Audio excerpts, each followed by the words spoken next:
Chemistry படிச்சவங்க உருவாக்கின நெருப்பு வேகமா எரியும். டூரிங் டாக்கிஸ் ரசிகர்களுக்கு வணக்கம். வாங்க லென்ஸ் நிகழ்ச்சிக்கு போகலாம்.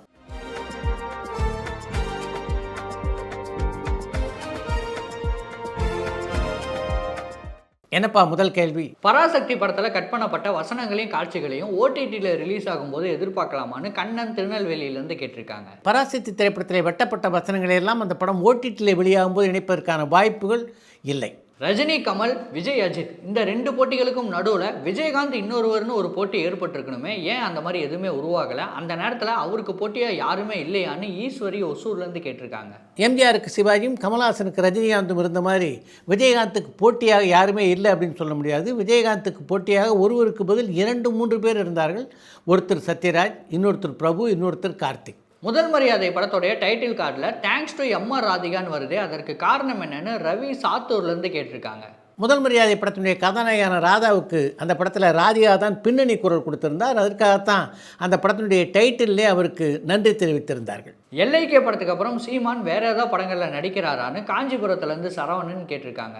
இப்போதைக்கு சீமான் எந்த ஒரு புதிய படத்திலும் நடிப்பதாக தெரியல. 2027 விஜய் கண்டிப்பாக படம் நடிப்பார்னு எல்லாருக்குமே தெரியும். இருந்தாலும் ஜனநாயகம் தான் கடைசி படம் மாதிரி பில்டப் கொடுக்குறாங்க. இதை ஒரு அரசியல் ஸ்ட்ராட்டஜியாக பார்க்கலாமான்னு மத்தீஷான் ஸ்ரீலங்காலேருந்து கேட்டிருக்காங்க.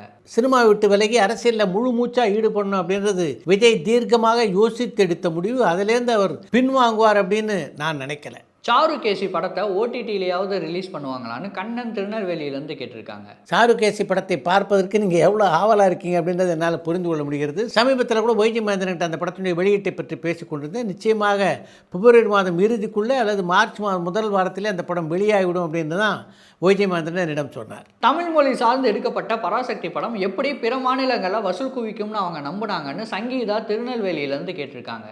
தமிழ் மொழி சார்ந்து எடுக்கப்பட்ட படம் அப்படின்றனால பராசக்தி பிற மாநிலங்களிலே பெரிய வசூல் சாதனை செய்ய வாய்ப்பில்லை. கருப்பு, எல்ஐகே, வாவாதியார் இந்த 3 படங்களை ஏதாவது ஒன்றாவது பிப்ரவரி மாதம் ரிலீஸ் ஆக வாய்ப்பு இருக்கான்னு ஈஸ்வரி ஒசூர்லேருந்து கேட்டிருக்காங்க. நீங்கள் குறிப்பிட்டிருக்கின்ற 2 படங்களில் வாவாதியார் திரைப்படத்தை இந்த பொங்கலுக்கே கொண்டு வருவதற்கு அந்த படத்தினுடைய தயாரிப்பாளர் தீவிர முயற்சி செய்து கொண்டிருக்கிறார். அதனால் நிச்சயமாக அந்த படம் பொங்கலுக்கு வந்துடும் அப்படின்னு தான் நான் நினைக்கிறேன். கருப்பு திரைப்படம் பிப்ரவரியில் வெளியாவதற்கு நிறைய வாய்ப்புகள் இருக்கின்றன. உன்னை நினைத்து படத்தில் முதல்ல நடித்த விஜய் பிறகு ஏன் அந்த படத்துலேருந்து விலகினார்னு கார்த்திக் ஸ்ரீரங்கம்லேருந்து கேட்டிருக்காங்க. முன்ன நினைத்த படத்தினுடைய கதை ஓட்டத்தில் ஒரு காலகட்டத்தில் விஜய்க்கு அவ்வளவாக பிடித்தம் இல்லாமல் போயிட்டு அதன் காரணமாக தான் அந்த படத்திலிருந்து அவர் விலகிவிட்டார். நம்ம சின்ன வயசில் ரசித்து பார்த்த நிறைய டிவி சேனல் இப்போ இல்லை. டிவி சேனலோடைய வருங்காலம் எப்படி இருக்கும்னு நீங்கள் நினைக்கிறீங்கன்னு பரமன் வேலூர்லேருந்து கேட்டிருக்காங்க. டிவி சேனலில் பொறுத்த வரைக்கும் மிகப்பெரிய எதிர்காலம் அதற்கு இருப்பதாக எனக்கு தெரியல. அவினாசி மணி அவர்கள் படங்கள் டைரக்ட் பண்ணியிருக்காரான்னு கடலாடியிலேருந்து பாலசுப்ரமணியம் கேட்டிருக்காங்க. 1000ல் ஒருத்தி, ஜானகி சபதம், மிட்டாய் மைமி போன்ற பல படங்களை இயக்கி இருக்கிறார் அவினாசி மணி. இதில் 1000ல் ஒருத்தி படத்திலே அவருக்கு உதவி இயக்குநராக பணியாற்றியவர் பாரதி ராஜா. ரஜினியுடைய தீவிர பக்தரான ராகவா மாஸ்டரை சாய்வு சித்ராவில் எதிர்பார்க்கலாமான்னு கண்ணன் திருநெல்வேலியிலேருந்து கேட்டிருக்காங்க. ராகவா லாரன்ஸின் பேட்டியை நிச்சயமாக சாய்வு சித்ராவில் நீங்கள் எதிர்பார்க்கலாம். விஜயை தவிர வேற யாராவது ஜனநாயகன் படத்தில் நடிச்சிருந்தா அந்த படத்துக்கு இவ்வளோ பிரச்சனை கொடுத்துருப்பாங்களான்னு சந்தனகுமார் சென்னையிலேருந்து கேட்டிருக்காங்க. விஜய் தவிர வேறு யார் நடித்திருந்தாலும் ஜனநாயகன் படத்துக்கு இத்தனை பிரச்சனைகள் வந்திருக்காது என்பதுதான் உண்மை. ஒரு படத்தை வெளிநாட்டில் ரிலீஸ் பண்ணும்போது அந்த நாட்டுக்கு ஏற்ற மாதிரி சென்சார் சர்டிஃபிகேட் வாங்கணுமான்னு பாண்டிச்சேரியிலேருந்து தமிழன் கேட்டிருக்காங்க. வெளிநாட்டில் நம்முடைய தமிழ் திரைப்படங்களை வெளியிட வேண்டுமானால் ஒரு சில நாடுகளில் சென்சார் இருக்குது, ஒரு சில நாடுகளில் சென்சார் இல்லை. பராசக்தி படத்தில் வில்லனாக நடிச்சிருக்க ரவி மோகனுக்கு தொடர்ந்து வில்லன் வாய்ப்பு வருமானு தமிழன் பாண்டிச்சேரியிலேருந்து கேட்டிருக்காங்க. பராசக்தி திரைப்படத்திலே வில்லனாக மிகச்சிறப்பாக ரவிமோகன் நடிச்சிருக்கார் அப்படின்றதுனால தொடர்ந்து அப்படிப்பட்ட வேடங்கள் நடிக்க அவருக்கு வாய்ப்பு வரும். ஆனால் அவர் அந்த வாய்ப்புகளை எல்லாம் ஏற்றுக்கொள்வாரா என்பதுதான் கேள்விக்குறி. ஒரு மாறுதலுக்காக வில்லன் வேடத்தில் நடித்தாரே தவிர தொடர்ந்து அது போன்ற பாத்திரங்களிலே பயணம் செய்ய வேண்டும் என்பது அவரது திட்டமாக இருக்க வாய்ப்பு இல்லையே. ஜனநாயகன் படத்துடைய பிரச்சனைக்கு நடிகர் சங்கத்துடைய துணைத் தலைவரான கருணாஸ் அவர்கள் விஜய்க்கு ஆதரவாக பேசியிருக்காரு. நடிகர் சங்கம் தொடர்ந்து விஜய்க்கு ஆதரவு கொடுக்குமான்னு சங்கர் மேடவாக்கத்திலேருந்து கேட்டிருக்காங்க. விஜய் தனித்து நடிகர் சங்கத்திலே ஒரு உறுப்பினர் அப்படின்ற முறையில் நியாயமாக பார்த்தால் ஜனநாயகன் பிரச்சனையிலே விஜய்க்கு துணையாக நடிகர் சங்கம் நிற்க வேண்டும். அதுதானே முறை.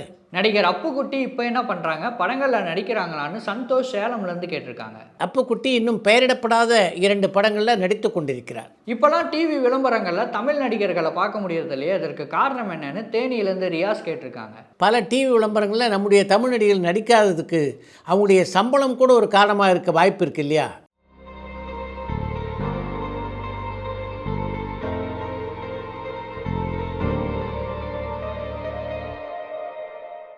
ஒரு படத்துடைய ட்ரெய்லருக்கும் சென்சார் சர்டிஃபிகேட் வாங்கணுமான்னு பரமன் வேலூர்லேருந்து கேட்டிருக்காங்க. திரைப்படங்களுடைய ட்ரெய்லரை பொதுத்தளத்தில் வெளியிடுவதானால் நிச்சயமாக அதற்கும் சென்சார் சர்டிஃபிகேட் வாங்கியாக வேண்டும். அடுத்து இன்று ஒரு தகவல். நடிகர் திலகம் சிவாஜி தன்னுடைய இயக்குநர்களுக்கு எப்படிப்பட்ட சுதந்திரத்தை கொடுத்தார் என்பதற்கு உதாரணமாகத்தான் ஒரு சம்பவத்தை இன்றைக்கு இந்த நிகழ்ச்சியிலே உங்களோடு நான் பகிர்ந்து கொள்ள இருக்கிறேன். ஸ்ரீதரன் சிவாஜி எந்தளவு நெருக்கமானவர் என்பது நீங்கள் எல்லோரும் அறிந்த விஷயம்.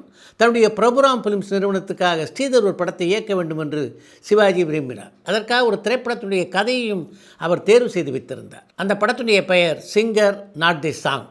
ஸ்ரீதருக்கு போட்டு காட்டுவதற்காக அந்த படத்தினுடைய பிரதியை வரவழைத்த சிவாஜி தன்னுடைய வீட்டிலேயே அந்த படத்தை ஸ்ரீதருக்கு திரையிட்டு காட்டினார். அந்த படத்தினுடைய கதாநாயகனுடைய கதாபாத்திரம் ஸ்ரீதருக்கு பிடித்திருந்தாலும் அந்த படத்தினுடைய கதை ஓட்டம் ஸ்ரீதரை அவ்வளவாக கவரவில்லை. அந்த படத்தை பற்றி ஸ்ரீதர் நினைப்பு இப்படி இருந்தது, ஆனால் சிவாஜி நினைப்பு இருக்கே அது அதற்கு மாறாக இருந்தது. படம் முடிந்த உடனே ஸ்ரீதரை பார்த்தீங்கள எவ்வளோ பவர்ஃபுல் கேரக்டர், இதை நீங்கள் ஹேண்டில் பண்ணிங்கன்னா இது அப்படியே இன்னும் டபுள் ஆகும், மிகச்சிறப்பான படமாக இது வரும் என்றார் சிவாஜி. ஸ்ரீதருக்கு மிகப்பெரிய தர்ம சங்கடம். தனக்கு அந்த படத்தினுடைய கதையோட்டம் அவ்வளோவா பிடிக்கல அப்படின்றது எப்படி சிவாஜிகிட்ட சொல்கிறது என்று தடுமாறியவர் கடைசியாக தைரியத்தை வரவைத்து கொண்டு, அண்ணே இந்த படத்தினுடைய சென்டர் கேரக்டர் ரொம்ப நல்லா இருக்குது, இல்லைன்னு சொல்லலை, ஆனால் மொத்தமாக இந்த படத்தினுடைய கதையோட்டம் இருக்க அது எனக்கு பிடிக்கவே இல்லை, அப்படி இருக்கின்ற சூழ்நிலையில் நான் இந்த படத்தை பண்ணால் சரியாக வராதுன்னு நினைக்கிறேன் என்றார் ஸ்ரீதர். அதை கேட்ட உடனே சிவாஜி முகம் அப்படியே இருண்டு விட்டது என்று தான் சொல்ல வேண்டும். ஸ்ரீதர் அப்படி சொன்ன உடனே சிவாஜி மிகப்பெரிய அளவிலே ஏமாற்றம் அடைந்தார். அவருடைய அந்த ஏமாற்றம் அவருடைய முகத்திலே தெளிவாக தெரிந்தது.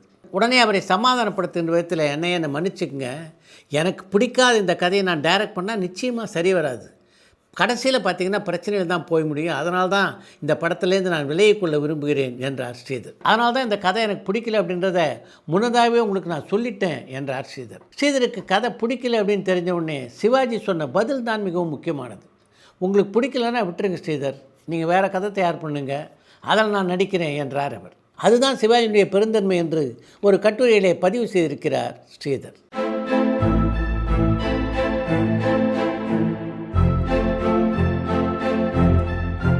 இத்துடன் இன்றைய லஞ்ச் நிகழ்ச்சி நிறைய பெறுகிறது. மீண்டும் அடுத்த லஞ்ச் நிகழ்ச்சியிலே சந்திப்போம்.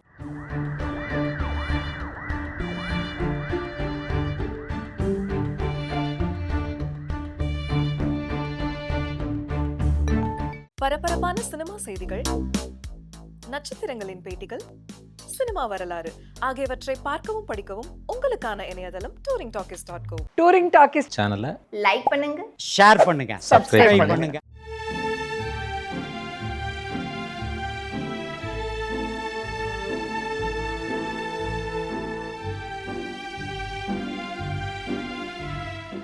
மறந்துடாதீங்க, பண்ணுவீங்க.